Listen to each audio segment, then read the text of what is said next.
Hang up the phone. No, I'm good, buddy. I'm just doing my thing here. Hang up the phone. Miss Perkins? So sorry. I'll have to call you right Everyone, back. need your attention, please.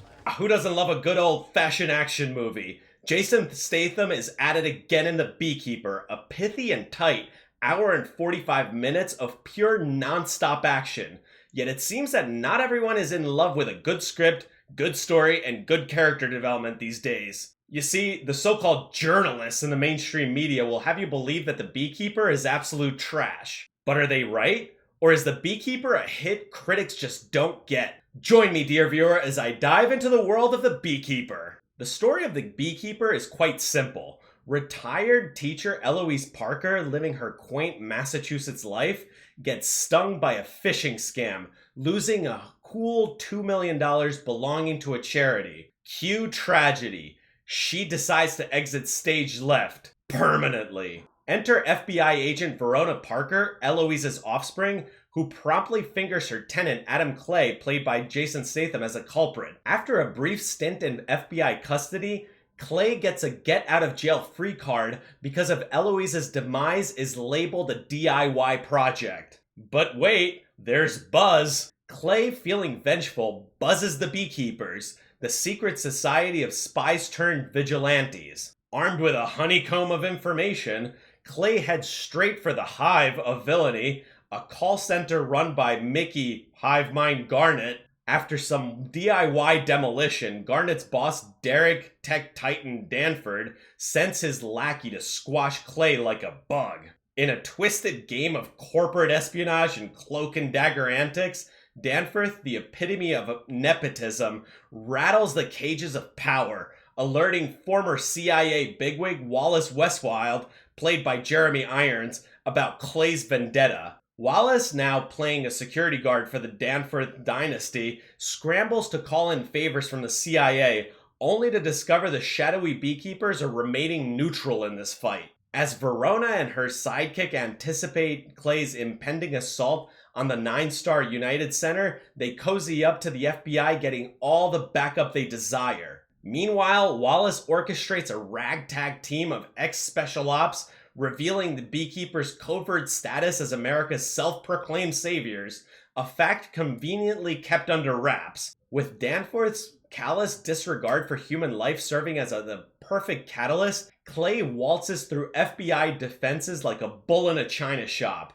unearthing the dirty truth about the Danforth's role in the whole debacle. You see, Danforth is the son of none other than the President of the United States. The son of a president pulling off multi-million-dollar scams and dirty dealings? And somehow the president is unaware of it? You know, if I didn't know any better, this film might be some sort of high-concept allegory into the lives of Joe and Hunter Biden. But the film makes no overt assertions into this, which is a shame. But keen-eyed viewers like me will automatically notice the similarities. On the surface, The Beekeeper is your typical action shooter in the same vein as the John Wick series, and it certainly feels like it may be the start of a new franchise. But the film does tackle a very serious issue: phone scammers taking advantage of old people. What the film does brilliantly well is show how vulnerable the elderly are.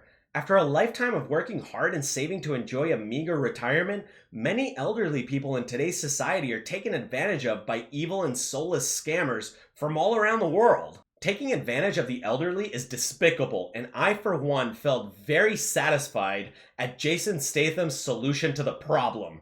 Give them a chance to live while you burn the building down. Otherwise, just kill them all. That's really what they deserve. The scenes with the sweet elderly Eloise are surprisingly poignant, heartfelt, and very well shot for a film of this genre. If I didn't know any better, I'd think I was watching some sort of high drama at the beginning. The film tugs at the heartstrings to show, rather than tell, the main character's motivations for his actions, a rarity in modern cinema today. We know exactly what drives Jason Statham's character. Throughout the story, we get some excellent character development as Clay's backstory is slowly revealed. The film actually respects its audience, and instead of telling them what the story is, it shows the story, and it shows it well. What makes me say that The Beekeeper may be the start of a new franchise was how it handled world building. The way the story and the world unraveled felt strangely familiar. John Wick did the same thing, starting slowly and building out from there. I was actually thinking the other day about 1980s action movies in the vein of Rambo, Predator, and Commando.